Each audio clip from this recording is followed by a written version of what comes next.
My wife cheated with my best friend, and after we split, she suddenly claimed I owed her $300, $0 in shared assets I never knew about, including our house and my inheritance. And now she's threatening to sue me if I don't settle, but I found out she was embezzling from my family's business the whole time. Hello everyone. Dear listeners, please share your thoughts in the comments section below.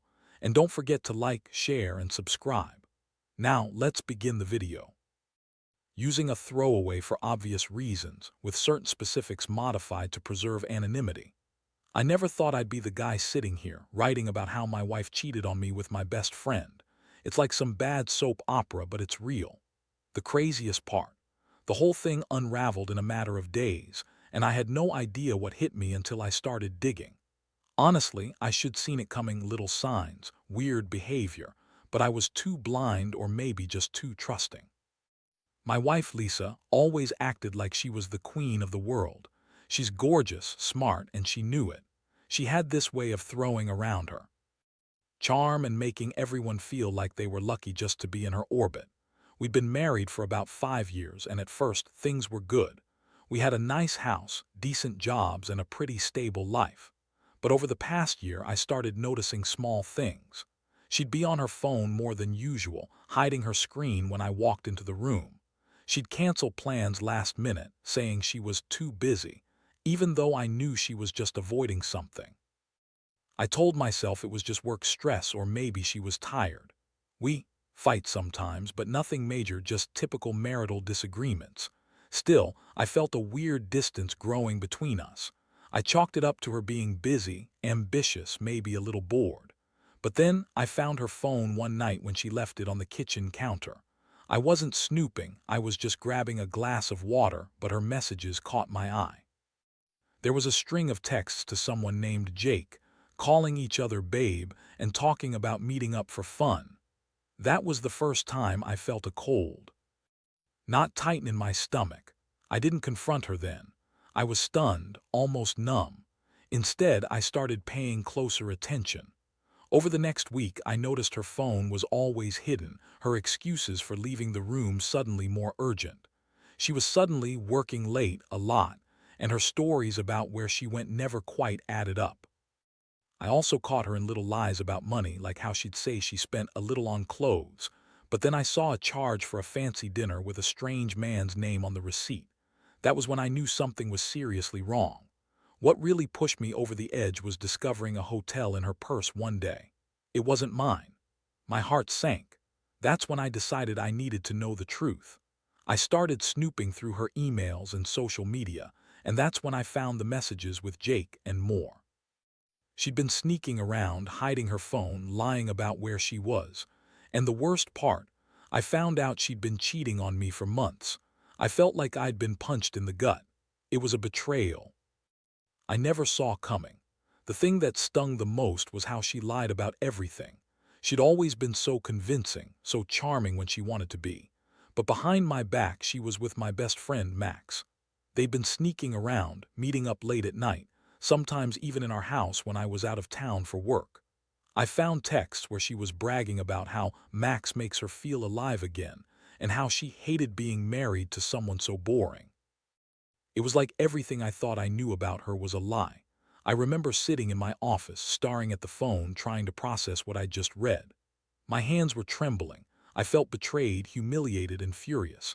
How could she do this? How could she lie to me for so long? And Max, my best friend, I thought he was my brother. The worst part, I started thinking about all the times I'd defended him, trusted him. Now I saw him as nothing more than a traitor. I didn't sleep that night. Instead, I kept going over the evidence, trying to decide what to do next.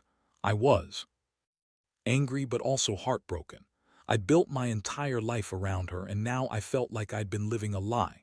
I started questioning everything: our marriage, my judgment, her love. I was hurt, but I also knew I couldn't let her get away with this.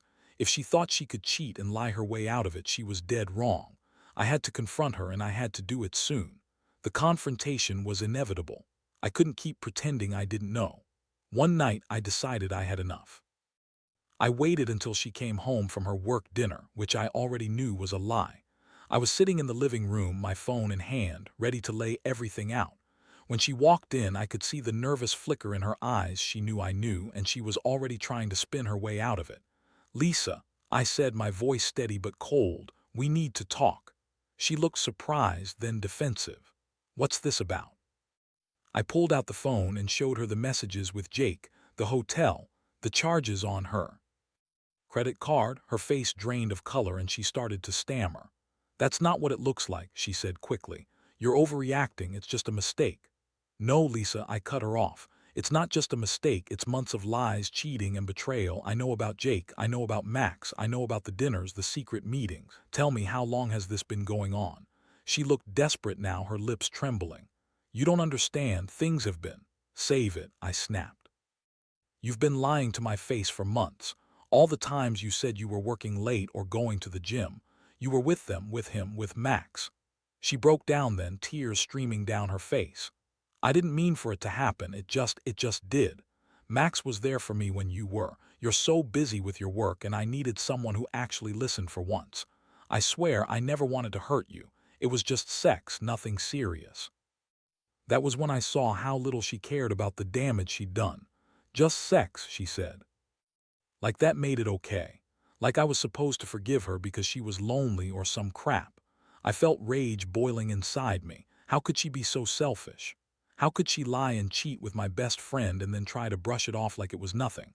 I told her I needed some time to think. I told her I wasn't sure if I could forgive her after this. She begged, crying, saying she loved me and that it was a mistake. But I couldn't process her words. All I could see was betrayal.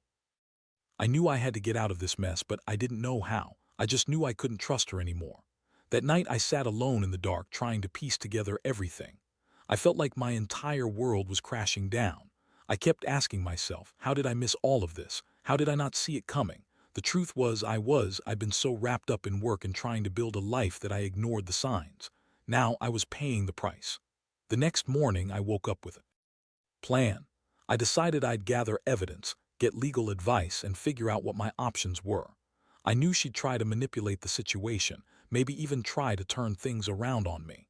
That's when I found out she was claiming I owed her $300, $0 in shared assets I didn't even know about, including our house and my inheritance. I couldn't believe what I was hearing. She was trying to drain me dry, and I had no idea she was this manipulative. I started digging into her financials, and that's when I found out she'd been embezzling from my family's business for months.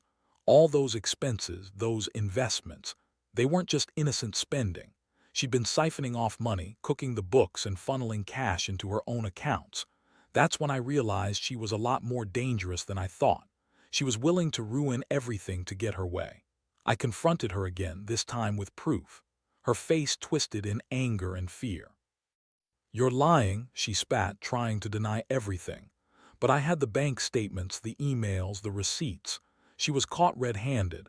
It was clear she'd planned this all along, the affair, the embezzling, the lies. And she had the nerve to accuse me of being the bad guy. At that point, I knew I had to act fast. I contacted a lawyer, started the divorce process, and prepared for a fight. I was furious, yes, but I also felt a strange sense of relief. I'd been living a lie, and now I finally saw the truth. It hurt like hell, but I also knew I'd be okay. I wasn't going to let her ruin me financially or emotionally anymore. I was done being a victim. Looking back, I realize I should trusted my instincts from the start. I should seen the signs earlier, but I was blinded by love, or maybe just too comfortable. Now, I'm left picking up the pieces, trying to rebuild my life. The betrayal cut deep, but I refuse to let it define me.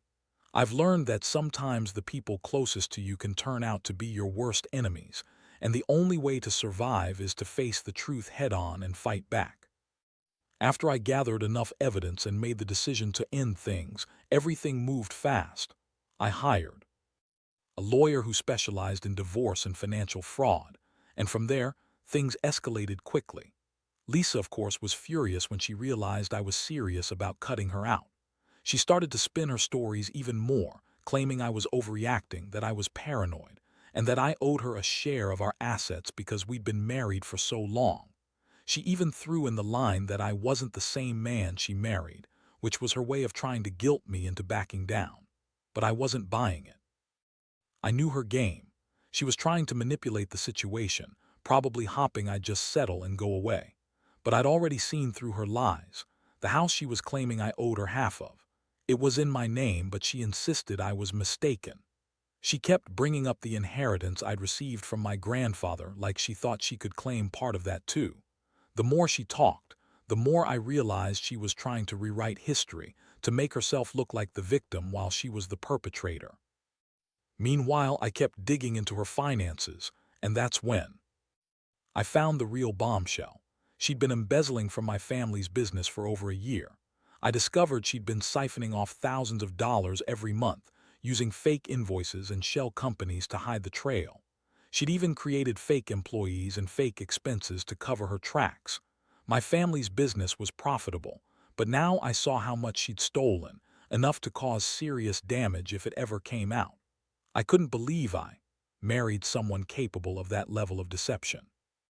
Once I had all the proof, I confronted her again. This time she was visibly shaken. Her face went pale and her voice wavered. "You're lying," she said, but I threw the evidence on the table. The emails, the bank statements, the fake invoices, all of it. She froze, then tried to deny everything, but I knew her game. I told her I'd be going to the authorities if she didn't agree to settle everything legally. That's when she started to threaten me with lawsuits, claiming I owed her $300, $0 in shared assets I'd never heard of. She claimed the house, our savings, and even my inheritance were hers. She said she'd sue me for divorce damages if I didn't settle, and her tone was venomous. She's always been bitchy, but now she was downright ruthless. I could see the desperation in her eyes. She knew she'd been caught, and she was trying to save herself by any means necessary. I stayed calm, knowing that I had the upper hand. I told her I'd rather go to court than settle for her lies. I also had my lawyer start the divorce proceedings, and we filed for full custody of the assets to protect what's mine. I knew she'd try to drag things out, but I was ready to face whatever came next.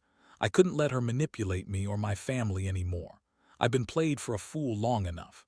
The emotional toll was heavy. I felt betrayed, furious, and hurt. I trusted her, loved her, and built a life with her. Now I saw her for what she really was, a manipulative, selfish woman who was willing to destroy everything for her own gain. The worst part, I felt like I was losing a part of myself in the process. The woman I married, the woman I thought loved me, turned out to be someone entirely different. It felt like my whole world was crashing down, but I knew I couldn't let her win. Not this time. As the legal battle loomed, I started to realize how much this had changed me. I'd always been a straightforward guy, honest and loyal. But now I was learning how to fight back, how to protect what little I had left of my dignity. I also started to question everything: who she really was, what I missed, and how I could have been so blind. But I also promised myself I wouldn't let her take everything away. I'd rebuild somehow from this wreckage, and I'd make sure she paid for her lies and betrayal in court and in life. The court dates came faster than I expected. Lisa, of course, played the victim at every turn. She claimed I was trying to cheat her out of her deserved share, that I was cold and heartless, and that I'd been abusive. All lies, of course. She spun her story, crying fake tears and accusing me of being paranoid and controlling. It was classic Lisa. She always knew how to turn things around when she was backed into a corner. But I had all the evidence: the emails, the bank statements, the fake invoices, the hotel receipts. I laid it all out in front of the judge. She looked stunned at first, then furious when she saw the extent of her deception. She tried to argue that she was entitled to half the house, half my inheritance, and even a large chunk of my family's business. Her lawyer was trying to paint me as a neglectful, manipulative husband who kept her in the dark. But I stayed firm. I knew the truth, and I had the proof. The judge listened carefully, and I could see him weighing everything. I felt a strange mix of relief and anxiety: relief that I was finally exposing her for who she was, and anxiety about what the verdict would be. The courtroom was tense, and I could see Lisa's face twisting in frustration when she realized she wasn't getting her way. Her lawyer kept trying to argue, but the evidence was overwhelming. Finally, the judge ruled. The court awarded me full custody of the assets I owned, including the house, and ordered Lisa to pay back the embezzled money, which amounted to a substantial sum. She was also any claim to my inheritance, and the judge made it clear that her attempt to manipulate the assets was illegal. Lisa's face turned red and she started shouting, claiming I was trying to destroy her, but the judge didn't buy her sob story. While the court process was ongoing, I also made sure to file for divorce. It was a long, exhausting process, but I was determined to start fresh. I knew Lisa wouldn't go quietly, and she threatened to appeal the ruling, but I had faith in the legal system. I also started to contact my family to let them know what was happening. Their support was a huge relief. They couldn't believe how Lisa had lied and stolen from us all along. It was a bitter pill to swallow, but I knew I was finally getting justice.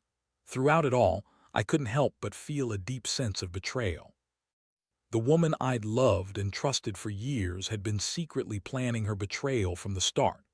I kept asking myself how I missed the signs, how I could have been so blind. But at the same time, I was proud of myself for fighting back. I refused to let her manipulate me or drain my resources anymore. This wasn't just about money, it was about my dignity, my sanity, and my future.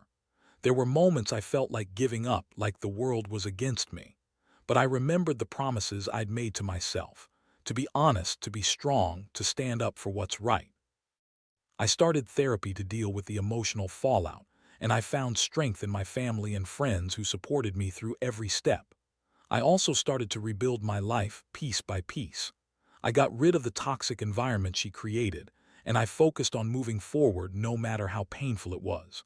Looking back, I realize I learned a lot from this nightmare. Trust is fragile, and sometimes, people you think you know best turn out to be your worst enemies. I've come to understand that revenge isn't about hurting her back. It's about protecting yourself and making sure justice is served. I also learned that it's okay to be angry, but you have to channel that anger into action. Because in the end, I know I did the right thing. And even though I'm also stronger than I ever thought I could be. The aftermath of everything was a whirlwind I still can't fully process.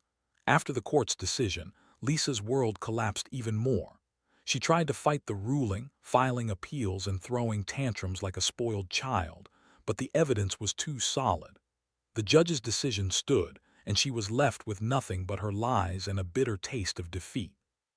She tried to paint herself as the victim, saying I'd ruined her life, but everyone who knew us saw through her act. I moved out of the house, finally free from the toxic environment she'd built. I packed up my things, and for the first time in years I felt a strange sense of relief. It was like a heavy weight had been lifted off my shoulders. I started to rebuild my life, focusing on my career, my family, and my own mental health. I'd lost a lot: trust, money, a marriage, but I gained clarity. I saw what was truly important: honesty, integrity, and self-respect. The financial damage was significant, but I managed to recover most of what I lost.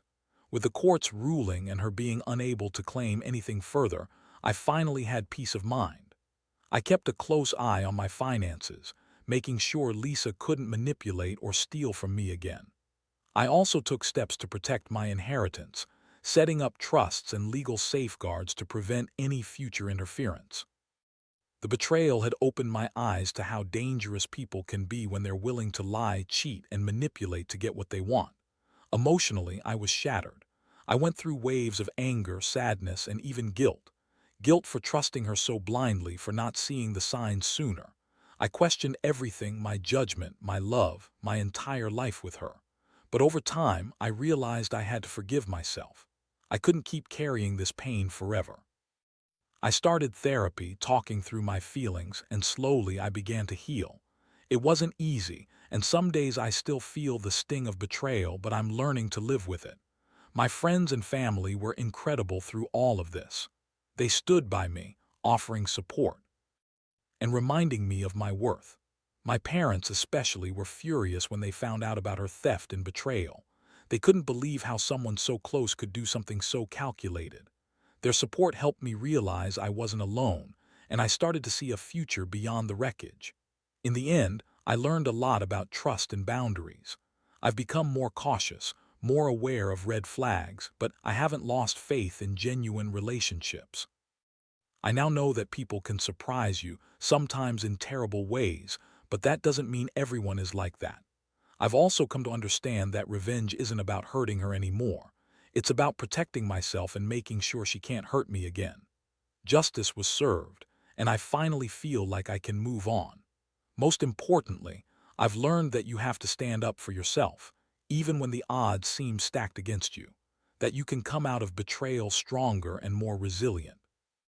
I still get angry when I think about what she did, but I channel that anger into rebuilding my life.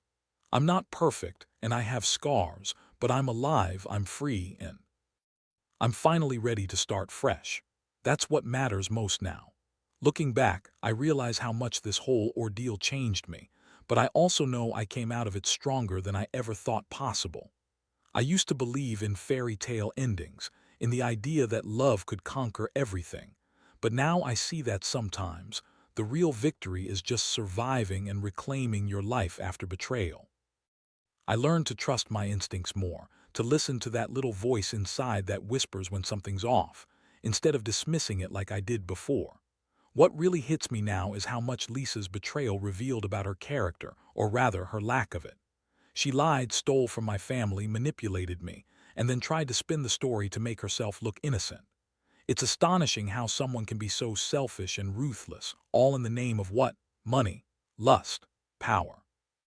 Whatever her reasons, they don't matter anymore. What matters is that I finally see her for what she truly was, a manipulative, dishonest person who was willing to destroy everything for her own benefit. I've learned that revenge isn't about getting back at someone, it's about setting yourself free. The court ruling, the legal battles, the financial recovery, those were my ways of reclaiming what was mine and making her pay for her lies. But beyond that, it was about healing and moving on. I had to forgive myself for trusting her blindly, and I had to accept that sometimes people change and reveal their true colors too late. The important thing now is that I'm still standing, and I'm building a new life. Since everything happened, I've started focusing on myself more. I've taken up new hobbies, reconnected with old friends, and even started dating again cautiously but with hope. I'm learning to trust again, but this time more carefully. I realize now that not everyone is out to hurt you and that genuine connections are worth fighting for.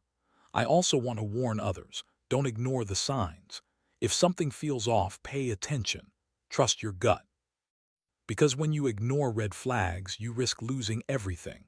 Most of all, I want to say that betrayal doesn't define you. Yes, it hurts like hell, and yes, it leaves scars. But those scars can also be a reminder of your strength, a testament that you survived something terrible and came out the other side. I used to think I was powerless against her lies, but I proved myself wrong. I took control, fought back, and won. That's the biggest lesson I'll carry forward. Never let someone take away your dignity and never forget your worth. Now I look to the future with cautious optimism. I know I'll be okay. I've learned that life can throw the worst at you, but you have the power to rebuild. You just have to be willing to face the truth, no matter how painful it is. Because in the end, honesty and integrity are what truly matter. And I refuse to let anyone, no matter how close, take that away from me again. I'm finally free, and that freedom feels like the greatest revenge of all.